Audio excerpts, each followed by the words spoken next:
What's going on, and welcome back to the channel. We're going to do a quick review slash overview of the CJRB Hectare. It's kind of a cool little knife. I got it from the pass around group just to check out, and I was kind of excited about this because I do like checking out CJRB knives. I'm a huge fan. I got like five of them, I think, five or six of them just that I own personally. And so whenever I can check out a new knife from them, I'm always up for that game. This one, like I said, is the Hectare, and I also was able to check out the Prado. Let's kind of get into this one real quick. So it is a crossbar lock, obviously, which is kind of cool. I don't know how new this is. I only have button locks. So I think this one and the Prado are the two models that I know of that have a crossbar lock.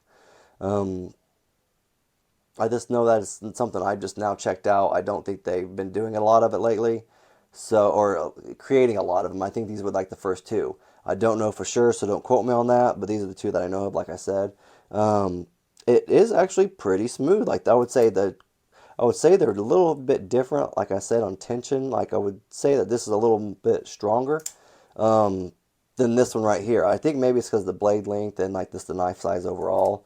But I feel like this one definitely flips open a little harder. Um, just my personal opinion about it, but I definitely like it. That's not saying anything bad. It does this. It flips, and it feels good though, like in hand too. Like it does remind me a lot of the pyrite, just the original pyrite. And I'll do like a comparison real quick with that too here in a second. I'll get it out and show you guys. Um, I feel like it's kind of the same in a lot of ways, but not also.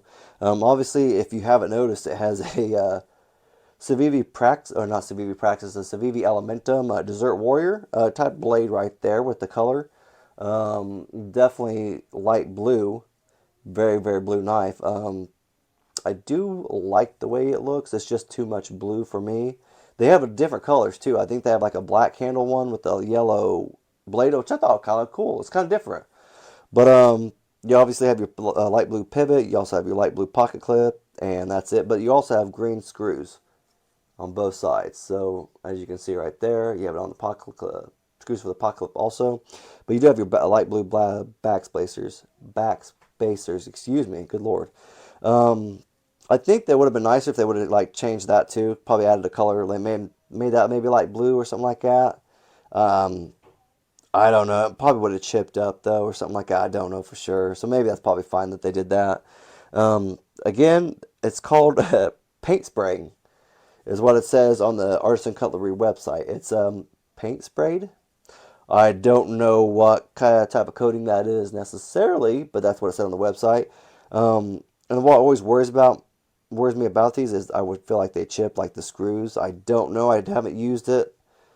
Like I cut some paper with it. That's about it. Because it's not my knife, so I don't want to get too crazy with it, stuff like that. Because I don't want to scratch it up, tear it up, and then send it on and ruin it for someone else. You know what I mean? But let's get a size real quick for you because it's like I said, it's pretty comparable to the pyrite. All right, so cutting edge is about two. Honestly, it's kind of small. About two, almost 2.75, 2.75, maybe 2.7. The overall length is 7.25. It's not bad, pretty good. Not an overly large knife, but good enough for like if you have medium-sized hands, it's about perfect for you. Let's get the pyrite out now and kind of compare it to that. Now, obviously, these are very different knives also because this is steel and this is G10. Way different weights. I'll get my scale out here in a second. I'll show you. But I feel like it's kind of comparable, like the handles a little bit. This has obviously this little lip right here, which kind of keeps your hand in place, kind of helps. But I don't know why. I feel like it kind of has the same feel in a way, except for that. But I don't know why. It just kind of does. Obviously, it's a different material, so that's obviously going to be different. But it just reminds me of this. The blade's a little bit different. It is a drop point. It has a different like angle to it. Um, so that's one thing. Also, you have thumb studs on the pyrite, and then they have the thumb holes right here that work phenomenal. Like I can't complain about their thumb holes. Like never have any problems opening a knife with them, except for right there. Well, we won't count that one, right? Okay. Let's get the scale out real quick. Check it out, because this thing is light as all freaking craziness.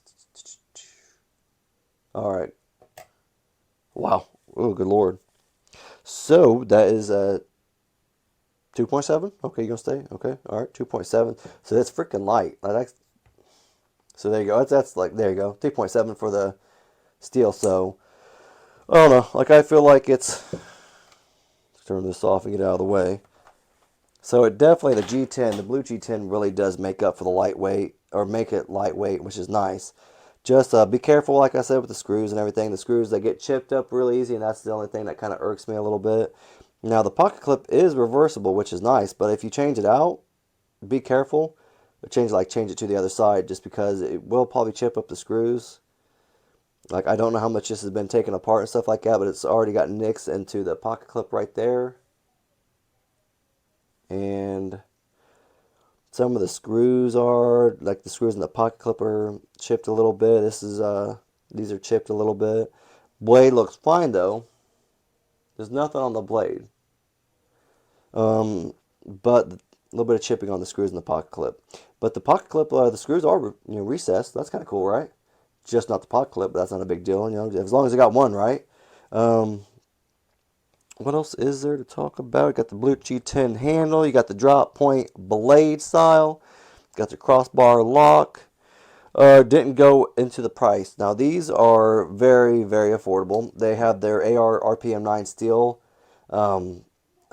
blades, which is obviously, like, I think it's comparable to D2 is what I finally found out. It's comparable to D2. Don't quote me on that. That's just kind of some of the research I've done, and that's what I'm going to go with for right now, unless told otherwise. But yeah, like, you can't go wrong with the price. It's $57, and it's an excellent knife. You have different choices of spray painting on it, but which I think it is kind of cool though. But yeah, it's kind of a pretty dope little knife. $57 if you're looking for a good budget blade, nice and light. You like to spruce it up with a little blue, go for this one. I'm going to say it's going to be right up your alley. Nice little pocket clip too. Like, it's their normal pocket clip. Like, they're all the same, just about. There you go. See, they all look the same. Same. Here, let's show you a comparison for size real quick. There you go. This is a size comparison. Pyrite. Here's a Praxis. And I tried to open this up with a thumb stud, but it ain't got one. Stupid. See? There you go. There's a size comparison. Then let's check out this big boy right here real quick. There you go. Large Pyrite. There you go. That's all I really got on it. Not too bad of a little knife. Like I said, $57. Great budget blade for you. Check it out if you want one. If you're not really into the spray paint, I understand. Don't check it out then. I would avoid it. Because you're definitely going to add some color to your life. But that's all I got. Comment down if you have something to say, or leave a thumbs up. Thanks.